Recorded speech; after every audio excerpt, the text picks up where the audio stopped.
we're going to look at the top 10 modern cards to finish the year in 2019. Everyone, this is Nikachu, Merfolk Master, and 2019 was an absolute roller coaster. We had these huge ups and downs. I mean, at one point, Dredge and KCI and Arclight Phoenix and Hogak were taking over the metagame. I mean, Modern was all over the place. But after the bannings and whatnot, what has settled down? What are the top cards to finish the year in 2019? We're going to take a look at them. So let's start off with number 10, Noble Hierarch. Very interesting to see Noble Hierarch show up at the end of the year. It's seeing good play in a little bit of humans. A little bit of humans is popping up again thanks to the rise of Death Shadow. That's a good matchup for humans. So we're going to see a little bit of play out of Noble Hierarch in the humans matchup.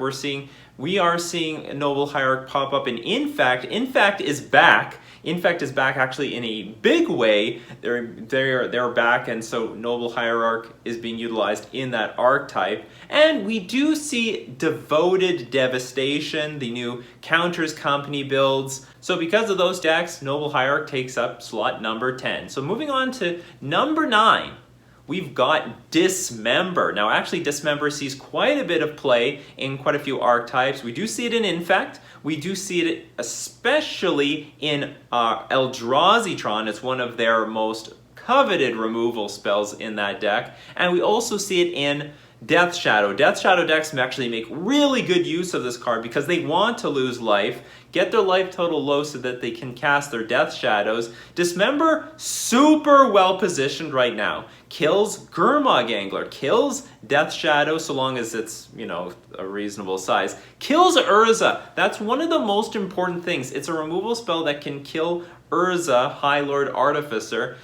Very important to kill this thing because it can accumulate so much value if you leave it on the battlefield. I mean, even if it finds a Mishra's Bauble, you cast the Mishra's Bauble and you draw a card. So a lot of value out of Urza. Not to mention, again, Eldrazi-tron, one of the bigger decks right now. You can kill Thought-Knot Seer, you can kill Reality Smasher with a Dismember, and many other things. Secure a Tribe Scout, Azusa coming from the Amulet Titan archetypes. And it still, again, kills basically anything out of a human's deck, and also very well positioned against Infect. So Dismember, I'm surprised not higher up on the list, but that's where it is in number 9. Moving on to number 8, Mishra's Bauble. Yeah, Mishra's Bauble. Mishra's Bauble, of course, because of the new Urza decks. Thanks to Urza, artifacts are back. They're back in style, and Mishra's Bauble is a fixture of that archetype. It's a big deal because not only does Mishra's Bauble can add mana for Urza, but also can instantly be turned into a 3/3 elk thanks to Oko Thief of Crowns. So a lot of good synergy for those decks, for the Urza decks to be playing with Mishra's Bauble. And of course, Mishra's Bauble is still a staple card in the Death Shadow deck to help manipulate the top of their deck before they fetch it. So Mishra's Bauble comes in at number 8. Now, number 7 is Arkham's Astrolabe. This is a new card from Modern Horizons.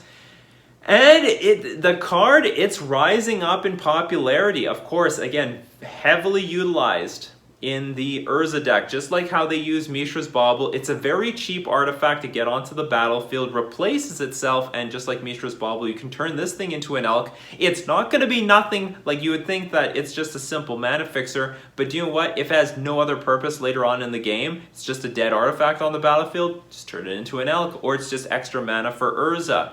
But this card allows these Urza decks to play as many colors as they want, to play basically whatever they want in their 75. And in addition to that, it's seeing play in now the 3-color control, the banned snow control decks.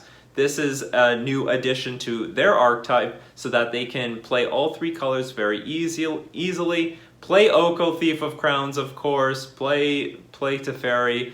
They've got it all covered. This is a card that has been banned in Pauper and is receiving a lot of heat in Legacy. Like, they hate it in Legacy. absolutely hate Arkham's Astrolabe, because if you're playing with Astrolabe, then you're playing with basics. You're fetching out basics. Well, how do you wasteland those things? How do you Blood Moon those people? And I guess Modern hasn't come to the point where their blood is boiling over this card, because maybe they have just bigger problems. They hate Tron, they hate Blood Moon, they hate Urza, Oko, Veil of Summer. They have enough problems to pay attention to, so Arkham's Astrolabe isn't very high on their radar, but I would not be surprised if a card like this isn't going to be a much larger problem way deeper into the future. Moving on to number 6 is Damping Sphere.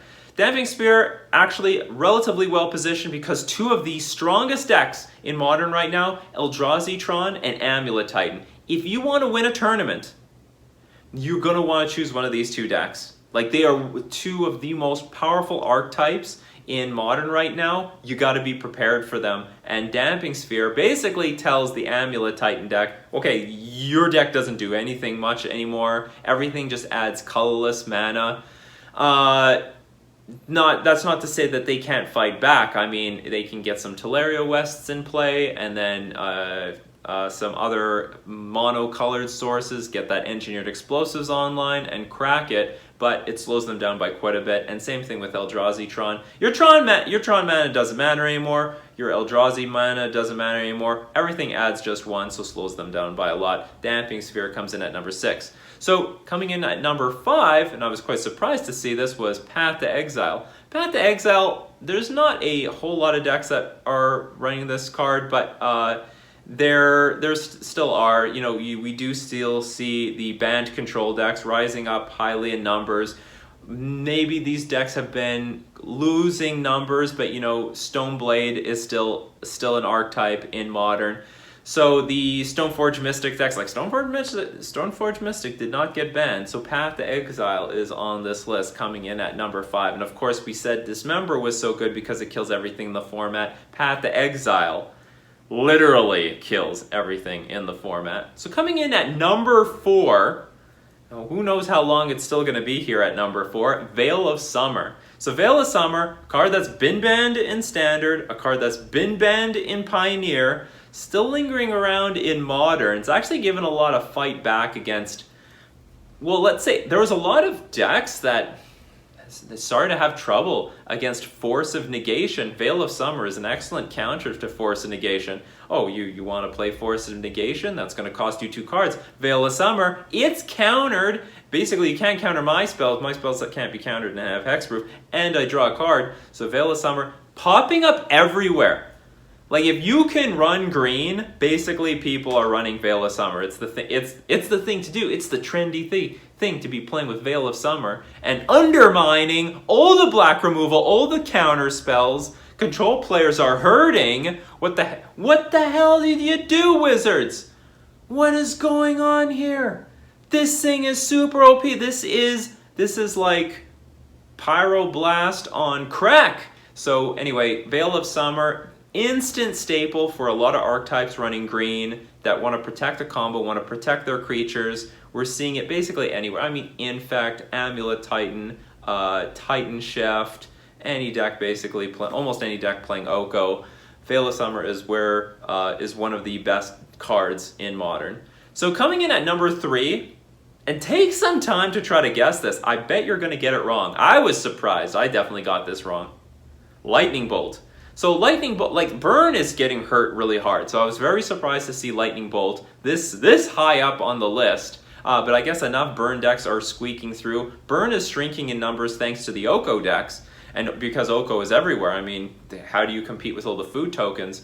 So because of the Oko decks, Burn, yeah, not very high in numbers. And I would expect Lightning Bolt shouldn't be high in numbers, but mono red like the prowess decks, the red prowess decks have been skyrocketing in numbers. That's where you want to be if you want to be an aggro red player. That's deck, you know, they lost Faithless Looting, but they didn't lose the core of the deck. It's all there. They've got the prowess creatures and they've got the power, and that's still being utilized with Lightning Bolt. Lightning Bolt still showing enough play, even though a lot of decks don't really want to play it right now. You know, we see how high Dismember, Path to Exile are because they kill every creature in the format. Lightning Bolt doesn't have that have that utility against like Thought-Knot Seer, Reality Smasher, Death Shadow, Gurmag Angler, Urza.